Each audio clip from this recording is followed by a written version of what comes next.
வணக்கம். உங்கள் ஆரோக்கியம் எங்கள் கவனம். இது அன்னமென் கைவண்ணம். இன்னைக்கு நாம பார்க்க போறது கேரளா ஸ்பெஷல் டிஷ் கீரை மிளகு கூட்டல். மணத்தக்காளி கீரை யூஸ் பண்றேன். மணத்தக்காளி கீரை கூட நீங்க வாங்கும்போது இந்த காயும் பழம் எல்லாம் இருக்கும், அதெல்லாம் வேஸ்ட் பண்ண வேண்டாம், அதையும் வச்சுக்கோங்களேன். தேங்காய், உளுத்தம்பருப்பு, மிளகா வத்தல், உப்பு, மஞ்சத்தூள், சுண்ணாம்பு, இந்த வெத்தலைக்கு போட்டுக்குவோம் இல்லையா அந்த சுண்ணாம்பு, தாளிக்கிறதுக்கு தேங்காய் எண்ணெய், கடுகு, அப்புறம் 1/2 கப்பு துவரம்பருப்பு ஊற வச்சிருக்கேன். இதை வேக வச்சிடலாம். இது ஒரு 3-4 விசில் நல்லா மைய வேக போல வச்சுக்கணும். உளுத்தம்பருப்பு மிளகா வத்தலை நம்ம வறுத்துக்கணும், ட்ரையா ரோஸ்ட் பண்ணிக்கணும்.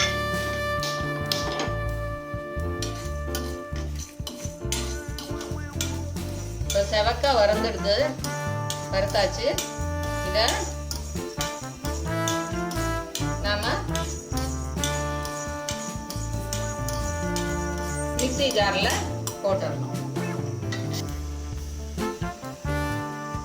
சுண்ணாம்பு இருக்கு இல்லையா, சுண்ணாம்பு எடுத்து கொஞ்சம் தண்ணி ஊற்றி இதில் கரைச்சிக்கணும்.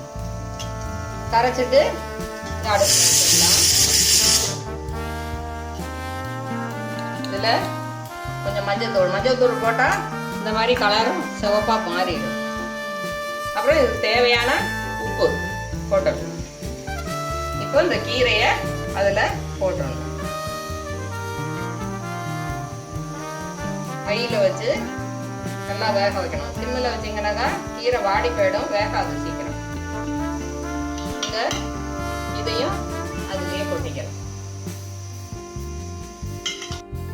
இப்போ வேக வச்ச கீரையையும் பருப்பையும் ஆற வச்சிருக்கேன். மிக்சியில் அரைக்க போகிறோம், அதனால ஆற வச்சிருக்கேன். வறுத்து வச்சிருக்கோம் இல்லையா, அதோட இந்த தேங்காயை போட்டுடலாம். போட்டுட்டு கொஞ்சம் தண்ணி தெளித்து அரைக்கணும்.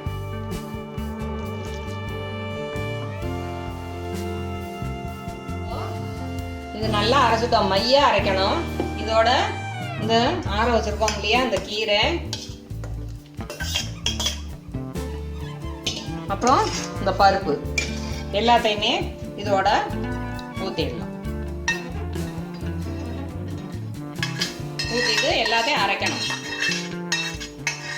இப்போ அரைச்சதை இந்த பாத்திரத்தில் ஊற்றிடலாம். இதை அரைச்சதெல்லாம் ஊற்றியாச்சு. இது கொஞ்சம் கெட்டியாக இருக்கு இல்லையா, இப்போ அதுக்கு தகுந்த மாதிரி கொஞ்சோண்டு தண்ணி ஊற்றிக்கணும். கன்சிஸ்டன்சி கொஞ்சம் லூஸாக இருக்கணும், ஏன்னா பருப்பு சேர்த்துருக்கோம் இல்லையா, அது அந்த தண்ணியை அப்சர்வ் பண்ணிட்டா ரொம்ப கெட்டியாயிடும். இப்போ இதை வச்சு அடுப்பில் வச்சு கொதிக்க வைக்கணும். ஒரு 2 கொதி வந்தால் போதும். ரொம்ப கொதிக்கணும், ரொம்ப நேரம் கொதிக்கணும்னா அவசியம் கிடையாது. இதை சாதத்தில் பிசைஞ்சு தான் சாப்பிட போகிறோம், அதனால இதை கொஞ்சமாக கொதிக்க வச்சா போதும். அதுவும் காலையில் தான் சாப்பிடணும் கீரை அப்படின்னு சொல்லுவாங்க, நைட்டுக்கு கீரை சேர்க்கக்கூடாதுன்னு சொல்லுவாங்க. அதனால காலையில் சாப்பாட்டுக்கு இதை வச்சுக்கிறது நல்லதாக இருக்கும். இப்போ நல்லா கொதிச்சிருச்சு. அடுப்பை சின்னதாக்கிட்டு இதை இறக்கிடுவோம். இப்போ தாளிக்கணும், நல்லா இருக்கும். தேங்காய் எண்ணெய் கொஞ்சம் 2-3 ஸ்பூன் ஊற்றிக்கோங்க.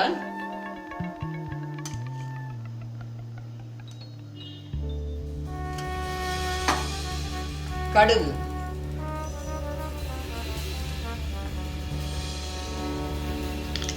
இப்போ வெடிச்சிருச்சு. அடுப்பை ஆஃப் பண்ணிடலாம். ஆஃப் பண்ணிட்டு இதில்